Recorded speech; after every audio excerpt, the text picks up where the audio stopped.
Quando a gente fala um pouquinho sobre a tática de Satanás, ele usa do meio dos convívios da pessoa também. Então, por exemplo, nós temos pessoas que na igreja, fora da igreja, né, que andam com pessoas que são crentes e tudo mais, mas ele usa também no meio da influência, né? Sim. Então, com quem a gente anda, com quem a gente se comunica no nosso trabalho, na nossa faculdade, por onde a gente passa, né, as pessoas com quem a gente se comunica também são pessoas que acabam influenciando. Então, o meio da influência, hoje em dia tem internet, né, que tá aí, o inimigo usa também desses meios para poder atacar pessoas de certa forma, certo? De diferentes formas. Quando as pessoas elas não sabem lidar com isso, um novo cristão, por exemplo, um novo crente, um novo convertido, como Deus, quando a pessoa recebe o primeiro ataque espiritual, Deus, tem um senso de nível, não, ele é um novo convertido, ele está aprendendo a lidar com isso, ou no momento que a pessoa ela se converte, ela já é para valer, não, agora ela pecou, vai viver consequências. Como é isso? Como a gente vê isso no mundo espiritual? Vamos separar aqui.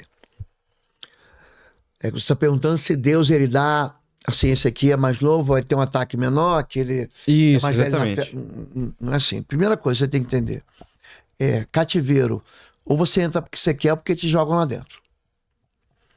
Você pega, por exemplo, tem muita gente que pensa que tem níveis de pecado que provocam mais cativeiro do que outro.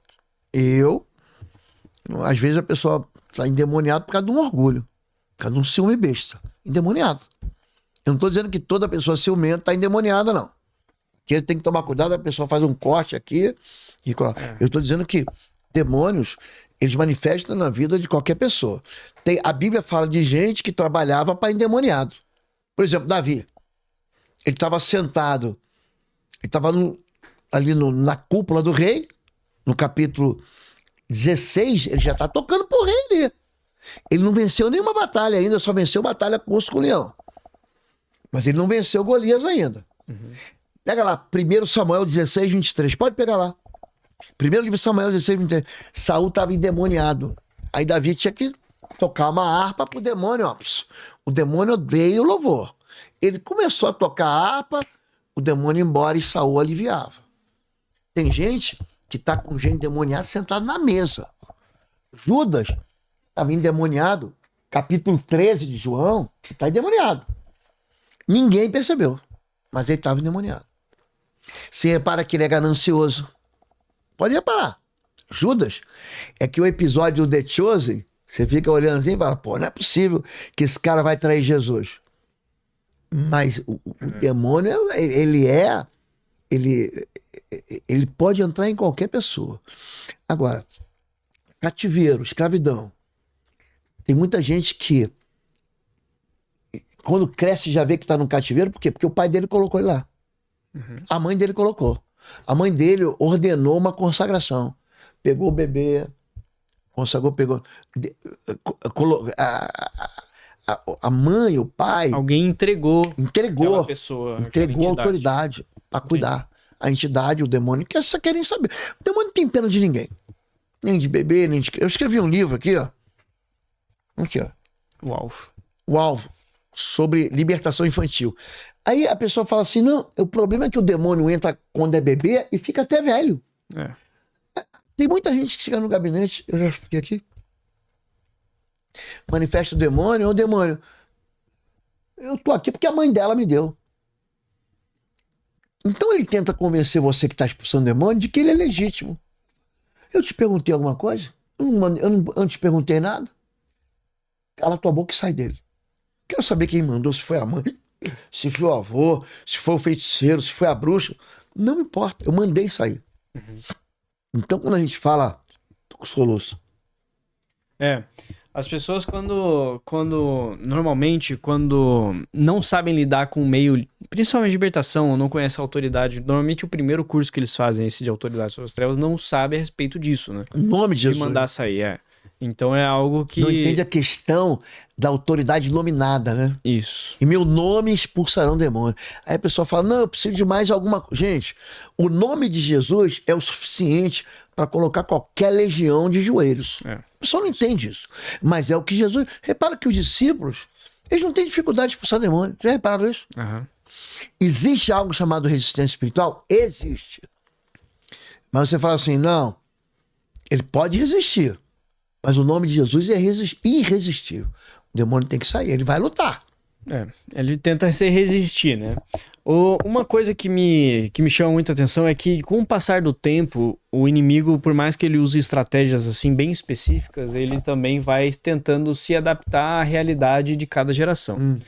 Então, quando foi a minha geração na adolescência, usavam de alguma forma para gerar uma manipulação e trazer, né? E tentar tirar jovens, né, de dentro de igrejas e tudo. Hoje em dia, o pessoal da juventude atual, eles lutam com outras dificuldades, com outro tipo de problemas. Então, hoje em dia, principalmente o contexto da igreja, que tem passado sobre seja quem você quiser, a ideologia de gênero, são problemas que eu, há 10 anos atrás, na minha adolescência, eu não via isso. Ou tinha, era algo bem pequeno, assim, não tá no tamanho do lar que é. saudável. O contexto do lar, mas eu digo assim, hoje a gente vê isso de forma muito mais expressiva, de forma pública, no shopping, nas ruas. No meu tempo isso não acontecia. Então o inimigo também ele tá mais agressivo no marketing dele. Exatamente. Então, para muitos que estão vendo de fora, isso é uma coisa, inclusive, que tem tido muito hype hoje em dia, as pessoas têm falado muito, o inimigo ele tá correndo para recuperar o tempo perdido, ou correndo para conquistar ou recrutar as pessoas, porque o tempo deve estar chegando ao fim. Será que ele sabe de alguma coisa que a gente não sabe? Então, eu vi isso daí num vídeo de um corte de alguma coisa no Instagram outro dia, onde o sujeito colocou algo assim: os ataques malignos de hoje em dia, dessa geração, estão muito piores da geração de 10 anos atrás ou de 30 anos atrás. E sem contar pela influência da tecnologia, a forma como isso... A tecnologia deu voz a pessoas que nunca falavam nada. E deu ouvidos também, para onde a gente quer ouvir. Exatamente. Ajuntarão para si. Exatamente. Então, hoje, o impacto da palavra para uma pessoa faz a pessoa mudar do dia para a noite, de opinião. O contrário também é verdadeiro. Hoje também você prega pra gente, estamos aqui no YouTube. Esse vídeo está disponível para qualquer um, em qualquer país. O YouTube está fazendo agora translator, né? Para inglês, para espanhol, para árabe. Inteligência artificial. Quando quer ter condição de pregar para... Os únicos árabes que eu preguei foram árabes que eu fui visitar. Eu preguei para turco, eu preguei para jordaniano, eu preguei para egípcio. Países que eu acabei indo e as pessoas contavam, eu falava de Jesus. Agora, o contrário é verdadeiro. Você vai na Turquia, é um país muçulmano. Só que é um islamismo diferente, porque você não vê muita gente, mulher usando burca. Eles são muito parecidos assim na cultura com a gente. Só que, por exemplo, aqui a gente tá vendo um minarete. Tá vendo isso aqui, ó? Que é uma torre. A cada 5 meses por dia, eles leem orações do Alcorão, né? A palavra o Corão, você chama de que? Al aqui seria o artigo, né? Pode chamar. Eles leem. Aí eu pergunto assim pro turco: o que ele tá falando? Eu me lembro que eu tava em Pérgamo, aí fez 1 ano que eu fui a Pérgamo.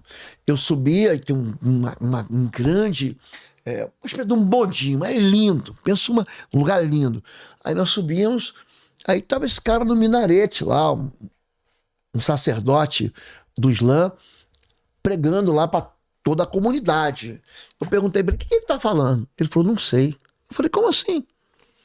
Ele tá pregando aqui em árabe.